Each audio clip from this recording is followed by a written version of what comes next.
Oh, a quality can crack for a quality week of college football. Too far away from my microphone. I'm moving it closer. Cheers. Do you not sit with it in front of you? No, it's here, but it felt like a little far. I need to be like close. You know when you watch like the pods where they're like hanging from the side. If you're watching the YouTube right now, I don't need that. Like, come on, this is not a radio studio. I mean, I have mine that shows because my other one broke, so you can see the top of it. But okay, I'm literally okay. What are you doing right now? I'm just like, I don't know why everyone's deciding in my family to text me right now. Like, we record the pod at the same time every week. I'm not really sure what's going on, but do you know that your brother and I are now connected on Instagram? Did he tell you that I'm following your? Yeah. He doesn't post nearly as much as I do. So I just saw him. I'm trying to expand my Instagram horizon. I was like, bam. So anyway, college football podcast with serious college football podcasters. This is a fabulous week of college football. It is. I am truly, truly excited for this week. It's one of those weeks that no matter what happens, something is happening. I love those. We don't have to pray for chaos. Like, chaos is guaranteed. So we do the AP poll show. Sunday is going to be an absolute banger. So I can't wait for that. But also just want to promote two things. One, go to our YouTube and subscribe and watch on YouTube because that's a big thing. But also, definitely tune into the AP poll show because that chat is, we've said it before on the show. This week we had a guy, we started earlier than when the poll dropped. The poll was late this week. And it was incredibly chaotic on our end, but we made it work. So obviously we just sit there and talk about the games and stuff. Fucking AP poll. But there was only like a few people in the chat because they hadn't sent out the alert. And it was a Tennessee fan. And he was just grilling us. And I was like, you know what? I appreciate this because at least he's trying to like understand where we're coming from. And he's just, of course, trying to roast us and say that we're not like accurate or whatever. But it was just so funny because every question he asked, we would like explain it or I would use it as something for you to say or for me to say. And he just kept going. And he also calls everybody Chucky or Chuckles. I don't know who he is, but I think about the commenters in the top 25 poll a lot. You know who I was thinking about this week? The guy in week 1 where I was talking about how Arch is going to struggle and like I was using Cade Klubnik as like the beacon of like excellence in college football. Buddy, we both were, our takes like you both were wrong. we have room. Like the Arch take I had, good take. Arch was gonna struggle and he's but you love Klubnik, blah blah blah. I was like, yeah, I do. Okay, that's where I could have stopped the take. Just Arch will struggle. Yes. And Klubnik, it's not good. Do we want to? No. Do we even need to talk? Are they even a thing, or is them sucking just like? I don't want to talk about Clemson or Dabo anymore. I think we have exhausted all of that. How bad is that? That they suck so regularly that them sucking doesn't even like. We were just talking about what it's not even top news anymore. That's it's just not bad. Top news. What is top news? Is Mike Gundy now 58 years old? Looking for work. Mike Gundy fired. I like that when they put this out on social media, they use the term parting ways. Like that, like this was a mutual breakup. It's like your favorite score updates where it's just like the score. This is just parting ways is a better way. But then of course all the graphics are just fired. Yeah. It's like no. So all right. I'll let you go first. I have takes on Gundy. I have all sorts of interesting takes. What are your thoughts? I interviewed him at Media Day, Big 12 Media Days. And it was so incredibly obvious that he was fed up doing this job with the state of college football. Because he said to, one of the questions, like, I don't even know what my roster looks like. And I've never said that doing this in my career at this point in the season. And so he clearly is having a hard time with NIL and portal. Now, I will give him some credit in the sense that I think he would be fine to use it and try and use it properly. I don't know that they wanted him to stick around and keep coaching, so they kind of limited him on resources.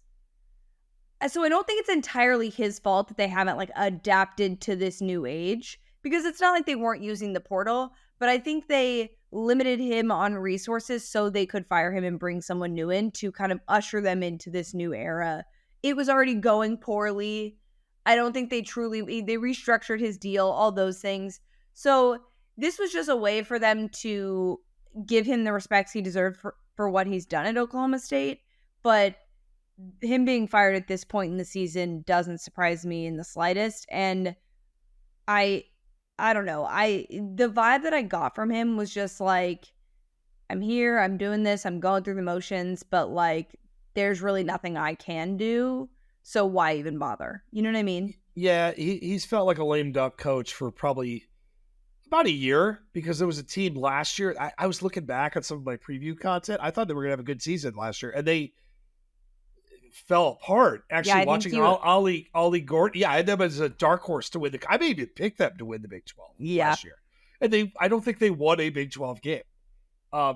If you're listening to this and wondering why I should talk about football with the Cade Klubnik thing, you might be onto something. So, all right. So, like, which actually is something I do want to talk about. Give your gunny takes, and then I want to talk about what you just said. So, all right. Couple of thoughts. Most coaches go out like this. Most coaches' careers, if you're not Nick Saban, if you're not Chris Peterson, there's a bunch of others, end in just end sadly and with a thud. And this one's ending with a thud. Now, that being said, I've interviewed Gundy a bunch of times over the years, did a bunch of profiles on a bunch of their athletes, Chuba Hubbard, really a bunch of players. They've had some really compelling talent. Yeah. And I've always found him to be completely and totally engaging. And if I'm a television network, and I don't want to get on this because I feel like this take's out there, I would hire him in a heartbeat. I don't know if he gives a shit. I think he would be fabulous on TV. Fabulous. He would be great at it. I don't know. I mean, here's the thing. There's a lot of people that I have thought over the years, there's no way they go into TV, and they do, because that offer will come. He will get that offer. Because also, where else is he going to go? Like, he's lived, I think, who was it that put the tweet out about how, like, he's lived, like, over half his life, like, there in Oklahoma State as, like, a player. You know what I mean? Like, there's just nowhere else that I see him going that would fit. And I say this not to be disrespectful, but I do think he's one of those guys that the way he wants to run a program and the way he wants to do things is just not going to work in this day and age of college football. It's just not. Well, no, and I think his next, he likes hanging out with his chickens, and he likes hunting, and he likes, I mean, he likes where he is. Yeah. He is at his core, like, probably fine with this. What, he's owed $15 million? Pretty good. I'd quit. So like, but the legacy of this guy, I pissed off some Oklahoma State fans because I tweeted about this yesterday, that like, it's really like, for his tenure, which was incredibly long, they almost made a national championship. They should have.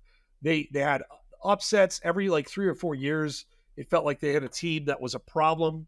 I mean, he delivered some really compelling moments. And I said, for a program like Oklahoma State, and Oklahoma State were like, well, what the fuck do you mean?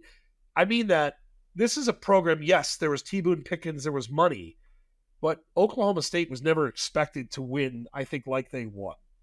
And he really helped elevate the program. I know he's kind of controversial.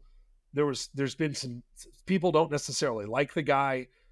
He had the mullet. He had the I'm a man, I'm 40, which was 18 fucking years ago, which is terrifying, almost to the day. This is what you want your college football. We need more Mike Gundys. Like, the fact that we don't have more like him, I think, is the problem. I think he was great for the sport. Yeah, I will say he was very respectful, and I mean, you could tell he was frustrated by his situation and his team situation. But I mean, he was incredibly respectful in terms of interview and conversation. So T. Boone would do this public bullshit like it was like a WWE thing. And he like this. It's a lot. I hope he doesn't go too far away to the point. I don't know about coaching. He's 58. He's made many, many millions of dollars.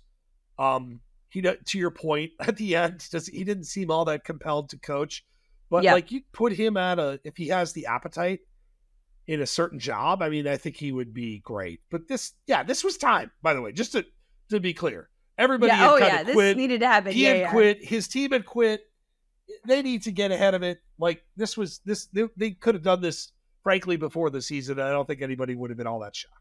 Yeah. So, So one of the things you just said was talking about like takes and being wrong. And I don't know if you saw the video of Joel Klatt talking about freezing cold takes, posting his Clemson pick for the national championship. no, I did not. Okay, so I thought this was really interesting because I think a lot of times in our industry, people say things, but they don't really believe them. And Joel Klatt is certainly not one of those guys, by the way. He is somebody who Yes. really puts thought into what he is saying. I agree. But there are a lot of people in our industry that will say things just because they are, know they'll get a reaction out of it. And it's funny because you and I obviously don't take ourselves very seriously, but we take how we cover the sport very seriously. Like we are not just, trying to say things to, get to rage bait or whatever. But it's funny how like in this day and age in college football, like it's shifting a lot. And like for starters, no one's ever been 100% right about predictions, whatever. If they are, buy a lottery ticket, I don't know, like guess the numbers, do all of those things.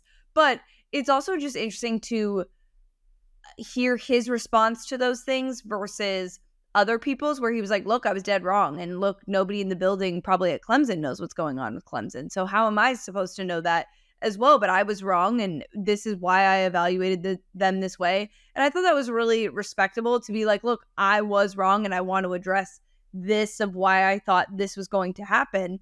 Because I think so many times people are like, oh, you were wrong. But they don't care to know what the thought process was on it because they assume everyone's just doing it for clickbait or rage bait or all those things. Which I do take great pride in, looking through a lot of the topics that we, talk about, looking at it in nuance. You and I have like very, our style of doing this is like just talking to each other and like talking through it on these things. Yes. But I do think it is interesting that like our industry is definitely like, have a hot take, but now people are being held accountable. And it's also much harder to know how to evaluate these teams because of how much the roster is overhauled, how much change is happening, all of that stuff. But I will say, I think it's going to get easier for us to do, but I think right now it is changing drastically, and definitely evaluation is not the easiest. No, I will tell you when I'm right. I'll be kind of a douchebag about it. Like I've picked the last two national champions, right? I've done that. Now they were chalky. And when we did podcasts, I would peacock around and be like, look what I did. I will also say like, oops, like, and that's okay to do both. If we're going to have fun, we don't take ourselves too seriously. It's a personality thing. We look at the people who are willing to say like, look, I'm not jeopardizing my credibility by saying that I'm wrong. Yes. I'm not going to take myself too seriously. I take the sport, like, I don't want to say I do take the sport seriously. We care about what we do. We care about the content. You can have fun doing it. It's also okay to be just fucking dead ass wrong. Yeah. Like Clemson, but it's a learning experience. Honestly, it's a learning. I don't know what my takeaways are other than holy shit. I think fucking Dabo, like, not going to do that for a while. I love how we're like, we're not talking about Clemson. Somehow finds a way. No, but it's just true. Don't take yourself too serious. And that's not just a college football thing. It's a sports thing. Yeah.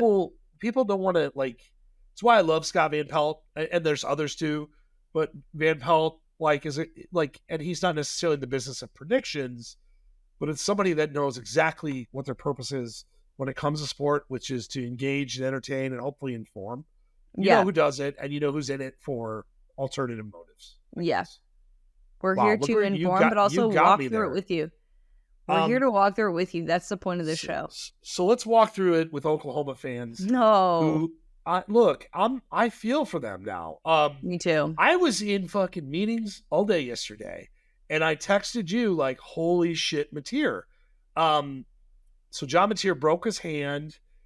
Details are kind of cryptic, although it sounds like now they're saying out a month. Is that what you're hearing? Yeah, that's like best case scenario. It's pretty routine and standard, I guess, this surgery. Also, it happened in the first quarter of that game. So shout out John Mateer for being just like ridiculous and winning that's amazing. I unfortunately his there goes a Heisman. Yeah, there's no way. Which is sad and frustrating, but I think more so for Oklahoma. Like, I think we all can agree we were overreacting to their schedule being too hard and them not being able to handle it. We literally last week were like, you know what?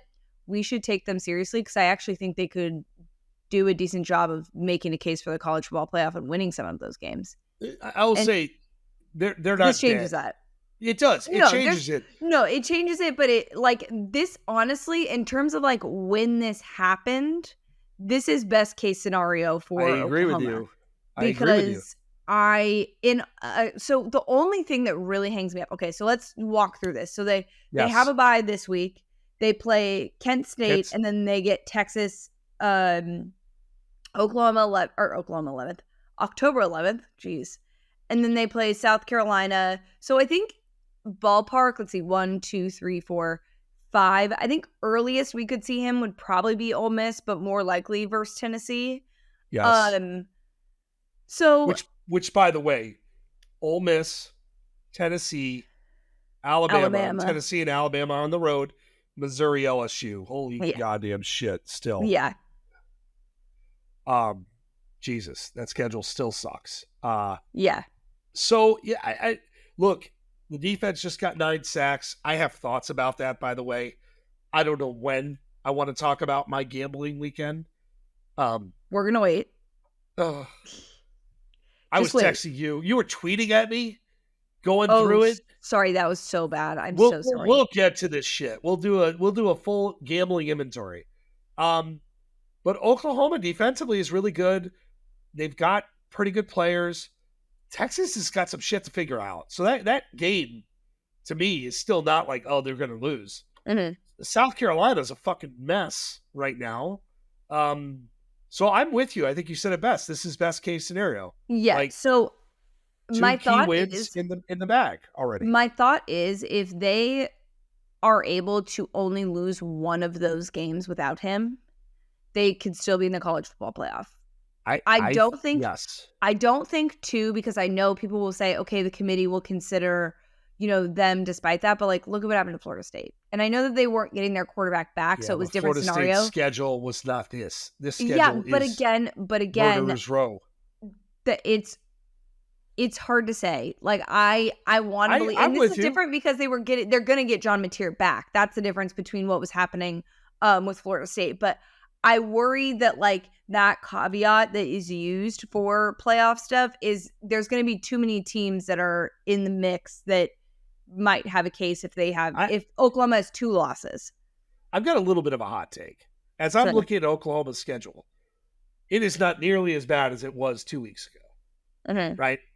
Kent State, we're not talking about. Texas, fine. But look, Texas has got some shit. South Carolina has got some shit. Ole Miss, we're going to find out a lot this week. Tennessee is defensively challenged right now. Alabama, if you're asking me, like all of a sudden, we'll find out more, but that's a team that has been embarrassed this year. Yeah. Missouri, tough. LSU, I'm not necessarily sold. So like, this sucks. You just lost the Heisman favorite. That like, there's no softening that blow. But I think all things considered, if you're an Oklahoma fan, now's not the time to abandon ship. You got a pretty talented team, it appears. Yeah. By the way, their backup, Michael Hawkins Jr., is going to start, at least for their next game against Kent State. Last season, passing for 783 yards and 3 touchdowns in 4 games for them. So, I mean, like you said, there's other pieces. The thing with Oklahoma, and this is what I did a video for BR talking about. They asked for a hot take, and I said Oklahoma should have been the number 1 team in the country this week. Because one of the things that the committee looks at is a well-rounded team, and this is a perfect example of that, and will prove that. If Oklahoma can win games by using their backup quarterback and leaning on their defense to carry them, like that's all the more reason why they're one of the best teams, is like you can have that falter and still continue forward. So I'm hopeful, but if they lose more than one of those games while he is out, I don't know that they'll make the college football playoff. I have a hot take. We should write about this, by the way, because I guess we're in the business of writing about more. Like, this is a take, and I want to pivot. This is the wildest Heisman odds board I've ever seen, ever. Have you? You were. Let's bring the topic. Yes. You texted me earlier after last week. Said, "Hey, Haynes King, a little nervous now," and I a little after bit. when tears out, yeah. Haynes King 30-1. Okay, climb it. Here's your Heisman odds board. Fernando Mendoza of Indiana, an Indiana fucking football player, is your favorite. Mm-hmm. Deservingly so, by the way. Yes. Oh my God, they just scored again at 7-1. Dante Moore at plus 850. Carson Beck 12-1. I wouldn't bet Carson Beck with your money. Just saying. Gunnar Stockton 13-1. Joey Aguilar at 14-1. So Fernando Mendoza, Dante Moore, and Joey Aguilar make up your top 6 of your Heisman favorites right now. Do you know where, if you had to guess, not out of, I mean, I don't want to give anything away, who on the Heisman odds anywhere, okay, on the list, outside of Haynes King, obviously you know how I feel about how he could potentially make a case, and I'll explain that take here in a sec, but who else do you think that I would be willing to put money on, and who you would be willing to put money on? Oh boy. Have you surveyed these odds? So you have an answer already? Yes, I already know. I looked at them this morning. I want to say that you would contemplate a Ty Simpson Heisman odds bet. Yep. Is that it? Yeah. And by the way, you want to know why? Because it makes sense. If you are looking at odds now before they play Georgia, if you are willing to do it, if you are gutsy enough, do it, because those odds are about to be stupid after if he beats Georgia. He will absolutely be the favorite. I actually love that. So I looked at it today and I went, okay, I was asked to give 3 names that I think like legitimately have a case. And so it's not just like have a case right now, but have a case like will by the end of the season. Like Ty Simpson is 1,000%. If that Alabama team regroups, that offensive line has looked better, albeit against shit competition, and then they have 5 top 25 teams on their schedule. 5. Okay? That's enough where you're going to have plenty of time for Heisman moments, plenty of time for, you know what, if that Alabama team is running on all cylinders and he's able to do what he has been doing, it's possible. It is possible. I love that. You are not wrong. Yeah, so I thank you very much. No, but also just like I knew you would know. I knew you would know the thought process of he's outside of that top 6, and I'm like, the moment that he plays well against one good team, that is going to shift completely. Especially with Mateer out of it, there's no way that this doesn't happen. And to your point, like, so Carson Beck plays Florida State next. No, obviously not this week, but next week. And then after that, they don't have a top 25 opponent on their I gotta schedule. Be honest. I don't think he looks good. And even against Notre Dame, we needed like fucking sketch of the year. His Heisman case is behind him, if that makes sense. So if he shows out against Florida State, great. But it's going to be recency bias when you get way closer to the time of voting and and you see more of the season. That's why I talked about Haynes King. I love this board. If he stays healthy, that guy really has it. Now, let's talk about Fernando Mendoza, because I do want to give him credit. I also think we need to give Shanahan at Indiana credit for how much he's developed very talented quarterbacks over the last couple of years. And now we're talking about it, but we haven't been talking about it. Mendoza's numbers are now, again, the schedule is a fucking outside joke. Illinois, yes. But like, you can't. Illinois was a legitimate defense 21 of 23, 267, Yeah, and 5 touchdowns. that's what I mean. He's a good quarterback, and they chose him to come there for a reason. I think a lot of people were like, why did they go with him? They could have gone in the portal and gotten really anybody. You were a playoff team last year. Why? They chose him for a reason. And also a lot of people were probably asleep before his games kicked off last season. So I'm sure there's a lot of people not really paying attention to be like, wow, this is so shocking. But really it shouldn't be that surprising. But I will say they do play Penn State and Oregon, and that is an opportunity. Sorry, Iowa this week. My bad. I'm telling you right now. Did you see what Kurt Cignetti said about Iowa versus Illinois? Kurt Cignetti, by the way. We actually should talk about it. Let's take a moment. He is run out of fucks to give, and I it's a little off-putting to some, but it's great. Like, him just saying when asked about Iowa, like, oh yeah, I'm paraphrasing, but more or less said like, yeah, it's a much tougher challenge than the team that played last week. Well, like, what's funny to me is that he made some comment about how he's like, I said a lot in the media last year, and this year I'm not going to say anything, and I'm just going to let our play speak for itself.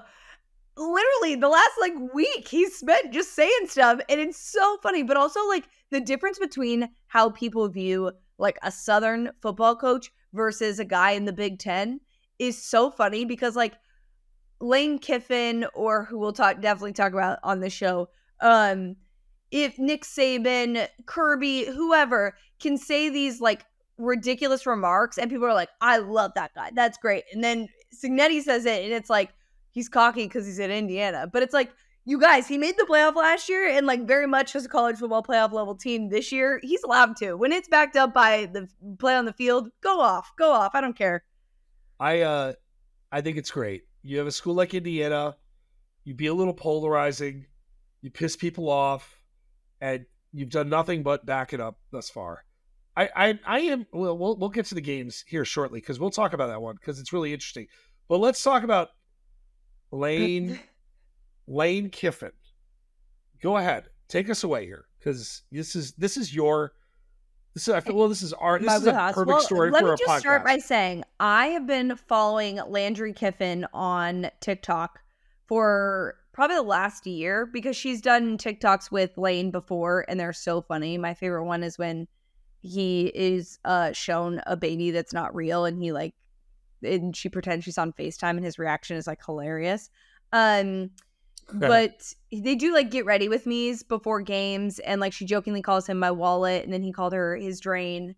And for those that don't know, Lane Kiffin is also reconciled with his ex-wife that he has these children with, one of them being Landry, who's at Ole Miss, and are all back together. The documentary on him is coming out this week, and so there's just a lot that this, family has been seen, talked about, all these things. And to add to that, this week, Landry Kiffin hard launched that she was dating Whit Weeks, who obviously plays for LSU, this week being the game they play against them. Lane having some fun with it on Twitter, saying to bet the over, which I'm not going to lie to you, probably will. But this is just the kind of reality television situation that college football needs, because we get it via TikTok, but I would love the Kiffins to have their a real reality show, so someone can make that happen. That would be great.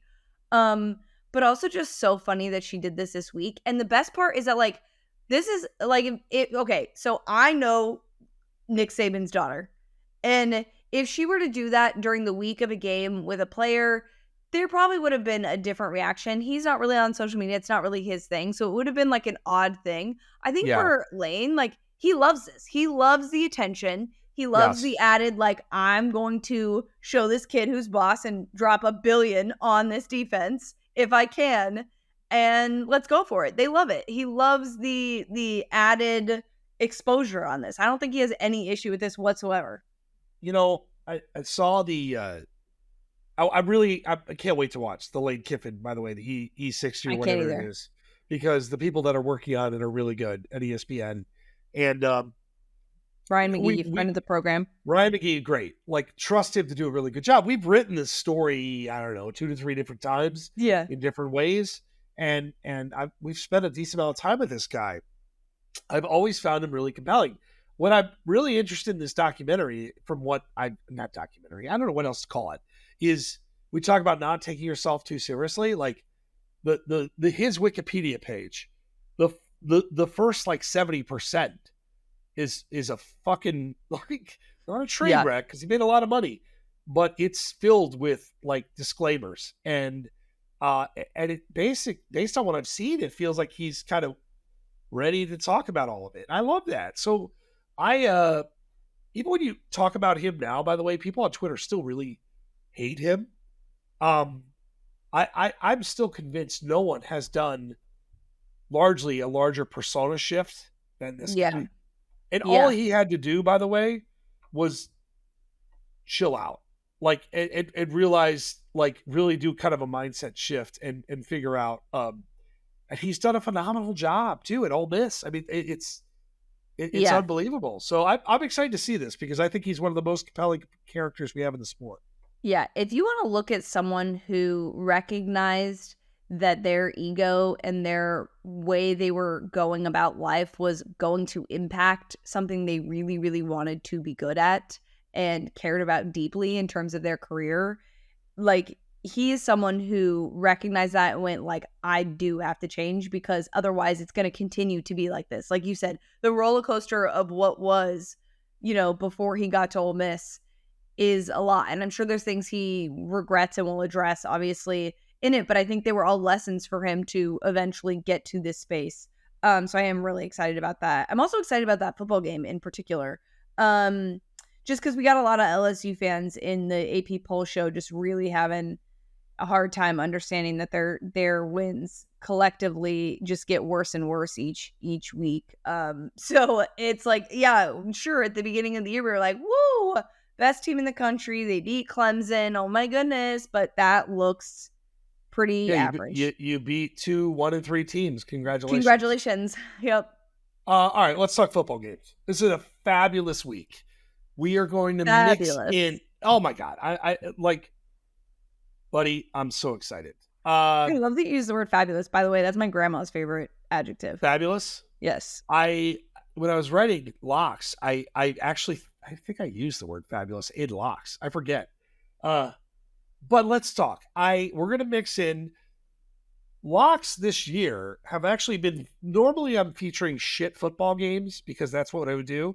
We've changed that around a little bit this year. And actually this week, none of it's forced, where a lot of the marquee games feature locks. So we're going to preview games. And if I have a lock, we'll say it at the end. But there's some really good games. And more than anything, we don't want it to get in the way of previewing football games. So why don't we start with Penn State, Oregon, which feels like the main event. I don't have a lock in this game. Here's where I'll start though. Like, if I were to pick a side, and I may bet this game, I would bet Oregon. I think this point spread of 3.5 speaks to the respect that Oregon has with the odds makers and with the bettors. I just simply do not trust Drew Aller. I just do not. And I trust that Penn State defense. I like a lot of their weapons. The running backs are great. The wide receivers they've added. The defense is really good.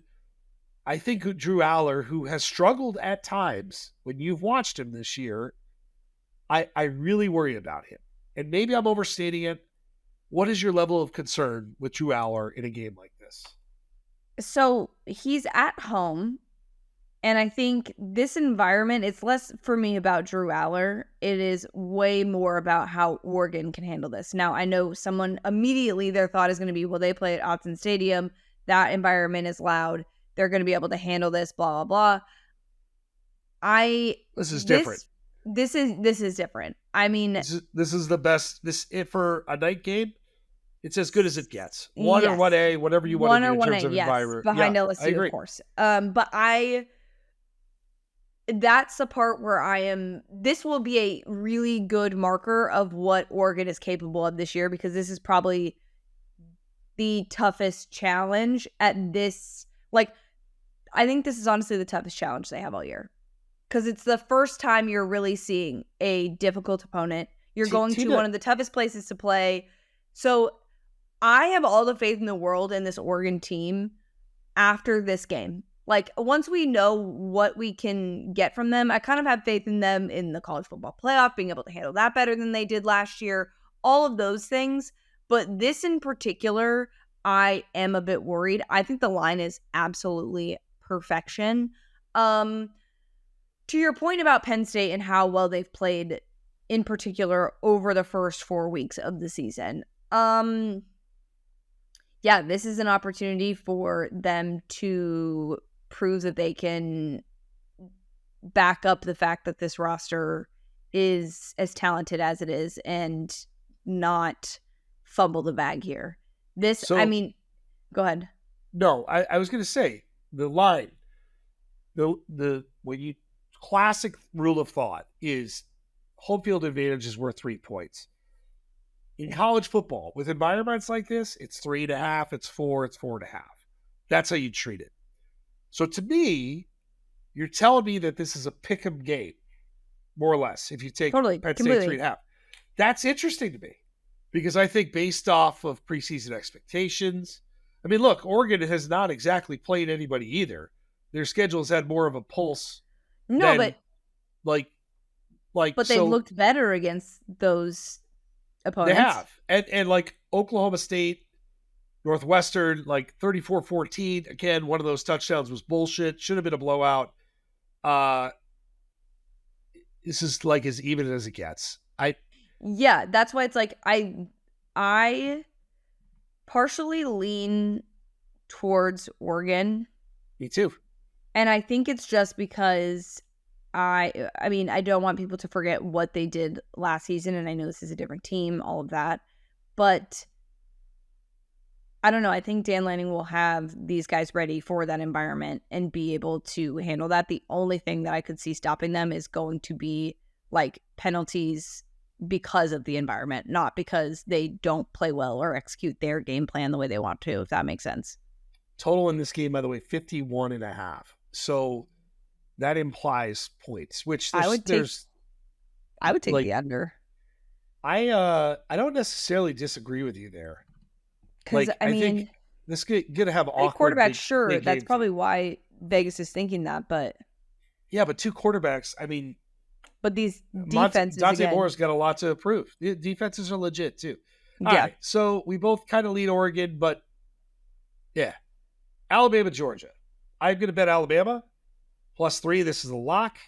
I'm gonna pick Alabama to win. This is another point spread that has jumped out to me all week. We left Alabama for dead. Georgia obviously beats Tennessee. Didn't look fabulous in doing so. Fell behind early. Made some great adjustments in the second half. This is a game that the average college football fan is going to pound Georgia. They're going to see -3, and they're going to say, oh my God, Alabama sucks. They lost to Florida State. They've stopped watching what has happened since. Yeah. And I'm telling you, this point spread is sirens are going off. So I think it's going to be a fun game. Total 52.5. So another game that I think that could go over, by the way. We're expecting points. What say you on Alabama and Georgia? I'm going to ride with you on that one. Obviously, because I'm putting some money on Ty Simpson for the Heisman, because I think that's a good one too. Yeah, I think that this will be the introduction to the fact that they have regrouped, and we definitely all overreacted to what we saw week 1. Yeah, I'm picking Alabama on this. And again, I after Georgia, Tennessee, I was like, okay, probably the 2 best teams in the SEC, but again, realizing how big of a grind it was for each of them, there's still flaws that could be exposed. All right, so we both like Alabama. Shocking. What are we going to talk about next? Ole Miss, LSU? Sure. I have this in my locks as well. I like Ole Miss. There's nothing cute about this. What is the spread? The spread is 1.5. Ole Miss -1.5. It stayed there pretty much all week. A lot of these point spreads have stayed put. Total is 55.5. Look, I don't want to get cute with fading LSU because Clemson sucks and Florida might suck. Kind of sucks. But I just think Ole Miss is better. LSU's played on the road. They've done well.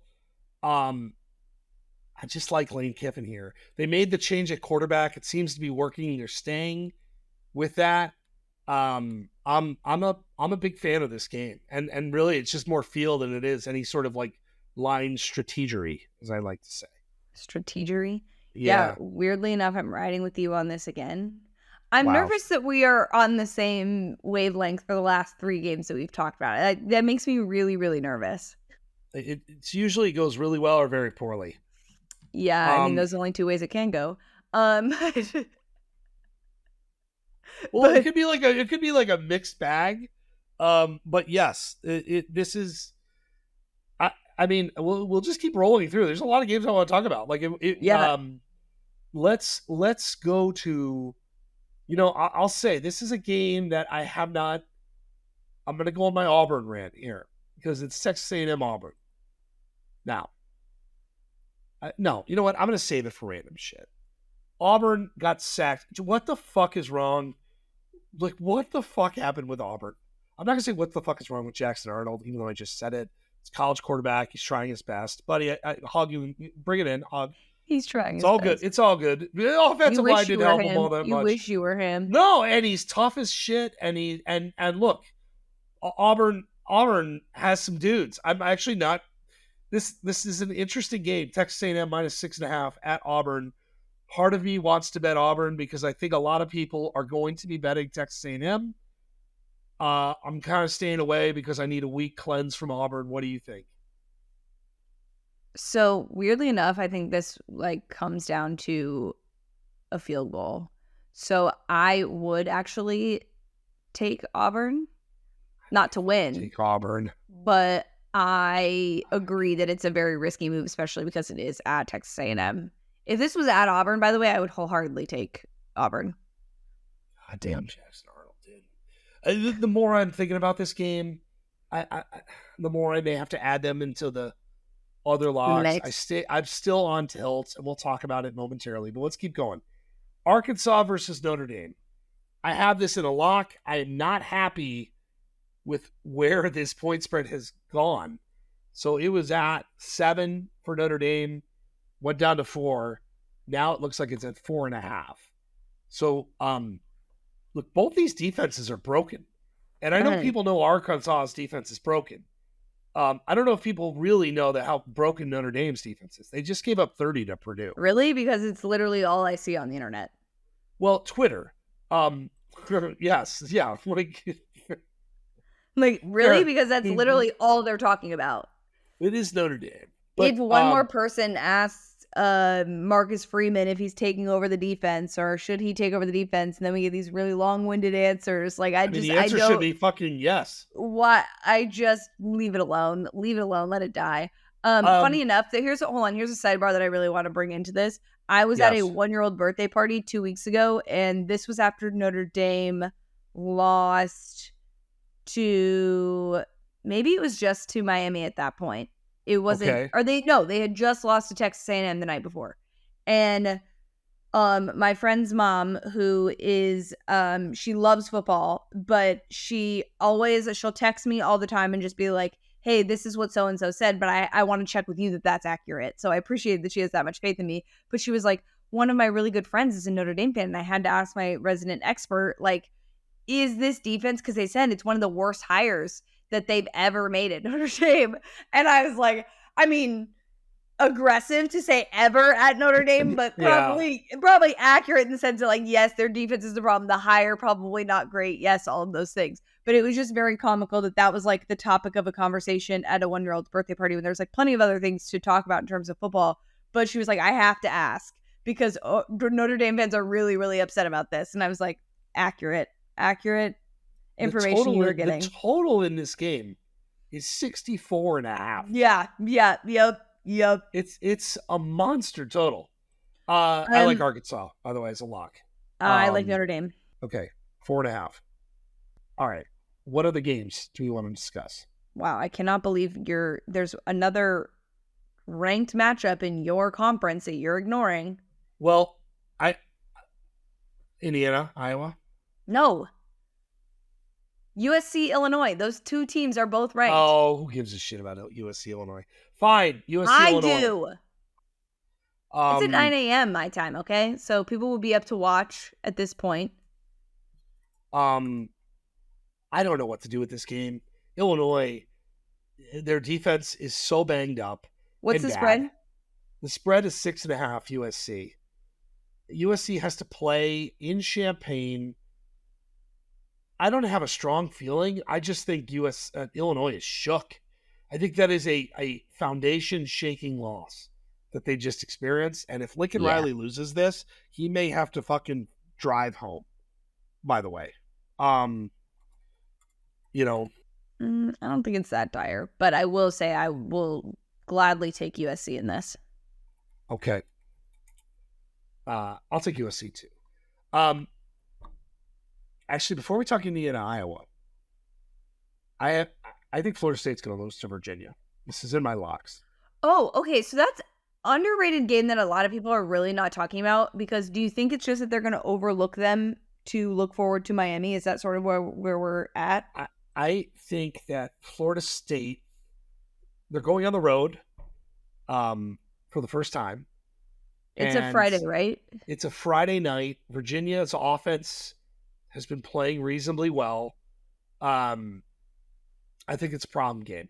Now, I'm either going to look smart or they're going to lose by 1,000. But I do think it's a look-ahead spot. Friday night, weird game.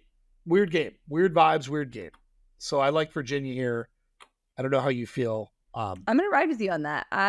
Which would suck because it would take away the luster of the Miami game, but I think it still would be exciting because, like, we're waiting for Miami to lose a close game, and it's no matter what, it'll still be a close game. Iowa, Indiana. Look, I'd love to say I think Iowa has a chance to push it. My problem is the Iowa defense just does not look Iowa-like. The offense actually has played better. The defense feels like it has regressed. Maybe Indiana's a little emotionally hungover from beating the absolute shit out of Illinois. Iowa is a tough place to play. I don't feel great about it, though. They're going to step on their throats. Indiana is? Yeah. It's because, you want to know why? Because the Illinois game was just a warning sign that, like, again, and we knew this last year, like, when everyone was like, oh, Indiana's not playing anyone, but it was like they were beating them by 1 billion. So, yeah, like, sure. I think Indiana's going to do the same thing. Okay, sure, we have a tougher schedule this year, but we're going to continue to beat the crap out of people to prove that we belong there because we can compete. And don't forget, their playoff game was one that was, like, fun and entertaining. I don't think it's going to be. Well, obviously, it won't be that. It's not going to be. It will not be that bad. I get it. No, I know. I know what you're saying. It's still going to be a large margin. I think Iowa's up for it. I think the environment's up for it. I don't think they're going to win. I think they have a chance to cover it. But Indiana's legit. Like, they're well coached. They got a great quarterback. Oh, I got another one for you, by the way. I do have one more. Maybe the best for last in terms of locks. Have you seen the point spread on Ohio State, Washington? No. What is it? Take a guess. I want to say it was like 16. It's 8. It's only 8. Ohio State is now, it's been bouncing up between 8.5 and 7.5. It's at 8.5. Washington has not lost at home since 2001. 2021. 2001 would be great environment, awesome. By the way. Julian Saint's first road start. A lot of new talented players' first road start. Washington, to me, I know you don't like it. I don't say you don't like their coach. Can you say you don't like their coach? No, I can say that. You don't like their coach. I don't like him. They have some dudes. At running back and wide receiver, and I think this is a fucking problem. I don't think Ohio State's going to lose. I think Washington's going to make this real fucking weird, though. I love this pick. Just telling you right now. Okay. You don't seem entertained by that. No, I'm not buying into that. I'm so sorry. Good luck with that. I will not be in. Yeah, that was such a dismissive reaction. I'm so sorry. You're like, oh, that's cute. It's oh, great. Because I feel like that's a contrarian take currently. Well, because every loser in America is going to bet Ohio State. Why, though? Why would you even bother betting? Why would you put your money on that game? Just leave it. Just leave it and save it for a better game. Anyway, speaking of a better game, Arizona, Iowa State. Go Cats. I think they got a shot. What's the line on that game? 6.5. Let me see. Hold on. Let me double check that.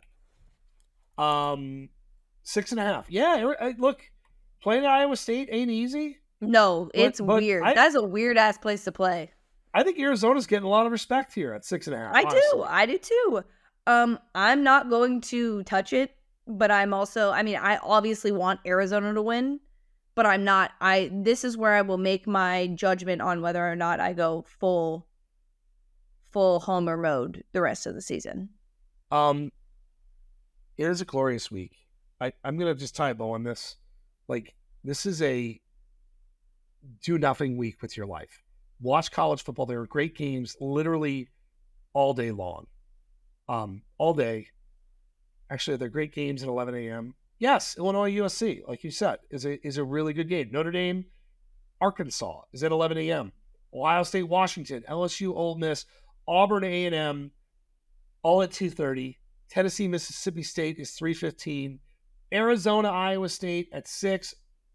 I don't know why we're playing Oregon, Penn State, and Alabama at Georgia at the same time. I think that's very stupid. But whatever. All at 6:30, of course, Central Time, God's time. It's a great, great fucking weekend. I'm so excited. I am too. Now, I cannot wait. I want to talk random shit about losing.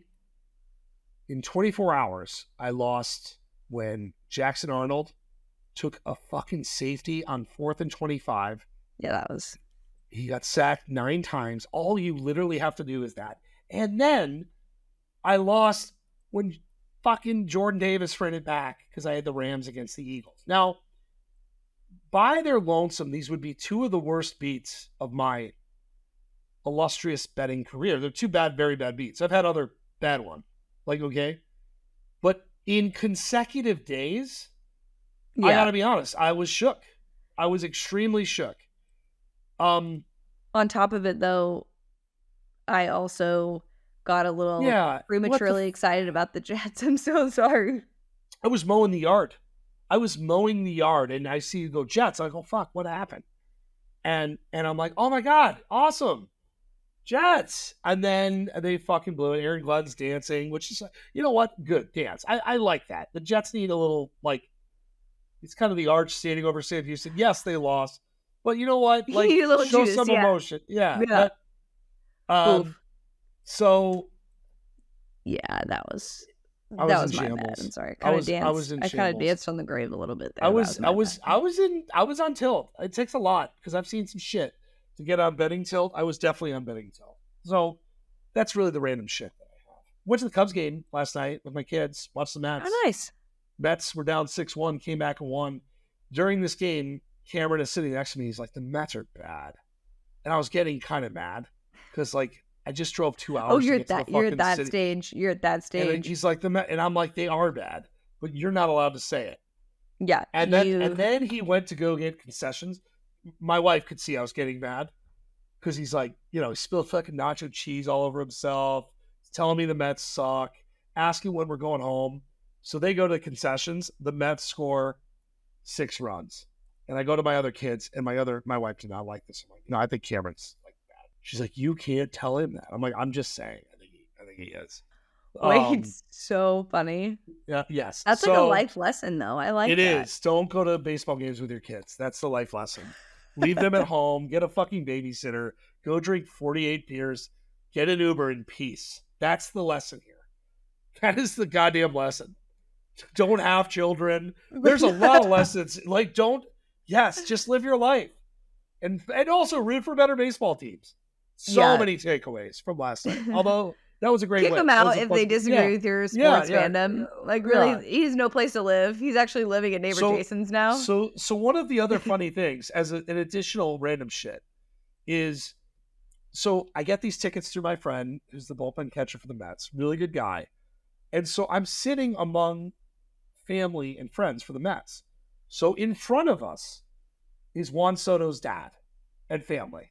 And behind us is like Jeff McNeil's mom and like Francisco Lindor's wife.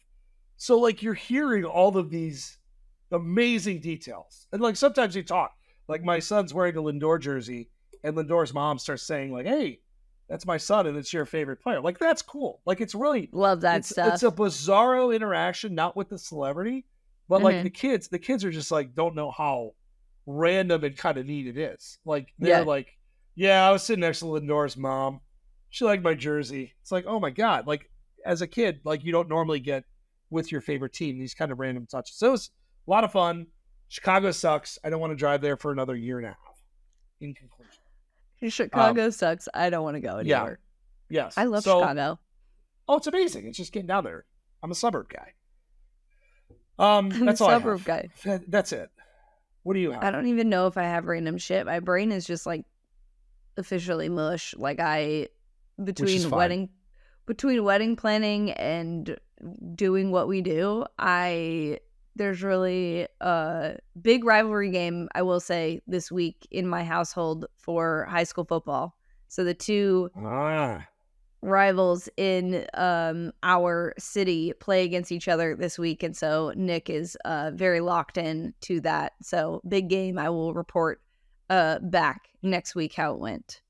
Hoping for the best. Rivalry week. Yeah. You nailed it. No, you're a pro. I've gotten better at it. Also, I keep getting asked because that's the weekend I'm getting married is rivalry week. And so I have been able to say it quite a bit that I have practiced so much saying it that it doesn't have the charm of rivalry week. Rivalry week. It doesn't. But all right. Well, everyone, don't take enjoy the football for granted. Enjoy the football. Come watch us on Sunday for the AP poll. Yes. It's going to be a big show. Big results. Can't wait. For Paige, I am Adam. We will talk to you guys next week.